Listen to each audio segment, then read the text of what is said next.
बोले रामायण मैया की जय। गूढ़ कपट प्रिय बचन सुने तिय आधार बुधिरान। सुर माया बस बैर नहीं सुहद जान पतियान। सियावर रामचंद्र की जय। आप सभी श्रद्धालु जनों को मेरा सादर दंडवत प्रणाम। आप सभी मूल रामायण से स्वयं रामायण में क्या लिखा हुआ है स्वयं उसका अनुसरण कर रहे हैं और पढ़ रहे हैं और एक दूसरे को भी पढ़ा रहे हैं, क्योंकि जीवन में अनेक व्यस्तताओं के कारण मूल रामायण से प्रतिदिन किसी कारणवश व्यवस्थित नहीं हो पाते हैं, तो मोबाइल के माध्यम से ही सही किसी भी समय 5 मिनट का समय निकालकर भगवान को समर्पित करके और ये महान गुण रहस्यमयी कथाओं को स्वयं पढ़ें और उनका अनुसरण करें, जिससे हमारे राष्ट्र और संस्कृति के एक प्रचार और प्रसारक आप स्वयं बनेंगे। जय श्री राम। आधार रहित अस्थिर बुद्धि की स्त्री और देवताओं की माया के बस में होने के कारण रहस्य युक्त कपट भरे प्रिय वचनों को सुनकर रानी कैकेयी ने बैरन मंथरा को अपनी सुहृद अहेतुक हित करने वाली जानकर उसका विश्वास कर लिया। कि सादर पुनि पुनि पूछत ओहि सबरी गान मृगी जनु मोहि। तसिमति फिरी यहाँ जसी भावे रहसी चेरी घात जनु भावे। बार बार रानी उससे आदर के साथ पूछ रही हैं, मानो भिल्ली के गाने से हिरनी मोहित हो गई हो। जैसे भावी होनहार है वैसे ही बुद्धि भी फिर गई। दासी अपना दाव लगा जानकर हर्षित हुई। तुम पूछाऊं मैं कहते डेराऊं धरऊं भोर घर फोरी नाऊं। सज प्रतीत बहु विधि गड़ी छोली अवध 7:30 तब बोली। तुम पूछती हो किंतु मैं कहते डरती हूँ, क्योंकि तुमने पहले ही मेरा नाम घर पोड़ी रख दिया है। बहुत तरह से गढ़ छोल कर खूब विश्वास जमा कर तब वह अयोध्या की 7:30 शनि की 7.5 वर्ष की दशा रूपी मंत्रा बोली।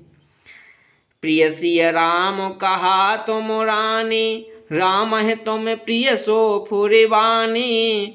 रहा प्रथम अब ते दिन बीते समौ फिरे रिपु होए प्रीते। हे रानी, तुमने जो कहा कि मुझे सीता राम प्रिय हैं और राम को तुम प्रिय हो सो यह बात सच्ची है, परंतु यह बात पहले थी, वे दिन अब बीत गए। समय फिर जाने पर मित्र भी शत्रु हो जाते हैं। भानु कमल कुल पोष निहारा बिनु जल जारी सिकरई सोई छाड़ा। जरी तुम्हारी चह सवती अघा उखारे रुधिर करी उपाय बरवारे। सूर कमल के कुल का पालन करने वाला है, पर बिना जल के वही सूर उनको कमलों को जलाकर भस्म कर देता है। सौत कौशल्या तुम्हारी जड़ उखाड़ना चाहती है, अतः उपाय रूपी श्रेष्ठ वाड़ घेरा लगाकर उसे बांध सुरक्षित कर दो।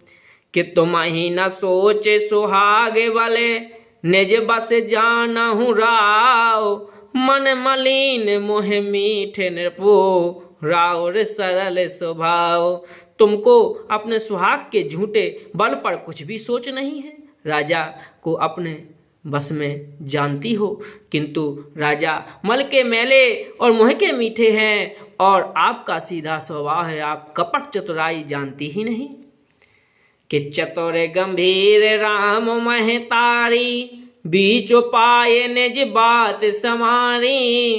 पठे भरत भूपिन नियारे राम मातु मत जानऊ रे। राम की माता कौशल्या बड़ी चतुर और गंभीर है, उसकी थाह कोई नहीं पाता। उसने मौका पाकर अपनी बात बना ली। राजा ने जो भरत को ननिहाल भेज दिया, इसमें आप सब राम की माता की ही सलाह समझिए। सेवह सकल सवती मोहिनी के गर्वित भरत मातु बल पी के। साल तुम्हारे कौशलहि माये, कपट चतुर नहीं होए जनाए। कौशल्या समझाती हैं कि और सब सौतें तो मेरी अच्छी तरह सेवा करती हैं, एक भरत की माँ पति के बल पर गर्भित रहती है, इसी से हे माई कौशल्या को तुम बहुत ही साल खटक रही हो, किंतु वह कपट करने में चतुर है, अतः उसके हृदय का भाव जानने में नहीं आता, वह उसे चतुरता से छिपाए रखती है। कि राम है तुम पर प्रेम विशेषी, सवति स्वभाव सकै नहीं देखी, रचि प्रपंच भूपहि अपनाए, राम तिलक हित लगन धराए। राजा का तुम पर विशेष प्रेम है। कौशल्या सौत के स्वभाव से उसे देख नहीं सकती, इसलिए उसने जाल रचकर राजा को अपने वश में करके भरत की अनुपस्थिति में राम के राज तिलक के लिए लग्न निश्चय करा लिया। यह कुल उचित राम कहूँ टीका, सबहि सोहाय मोह सुठनी का, आगिल बात समझ डर मोहि, देऊं देऊं फिर सो फलोहि। राम को तिलक हो यह कुल रकुल के उचित ही है, और यह बात सभी को सुहाती है, और मुझे तो बहुत ही अच्छी लगती है, परंतु मुझे तो आगे की बात विचार का डर लगता है। देव उलट कर इसका फल उसी कौशल्या को दे। रचि पचि कोटे के कोटिल पने, कीनसी कपटे प्रबोध, कहसी कथा सत्य सवति के, जह विधिवारे विरोध। इस तरह करोड़ों कुटिलपन की बातें गढ़ छोड़कर मंथरा ने कैकेयी को उल्टा सीधा समझा दिया, और सैकड़ों सौतों की कहानियां इस प्रकार बना बना कर कहीं जिस प्रकार विरोध बढ़े। बोले सियावर रामचंद्र की जय।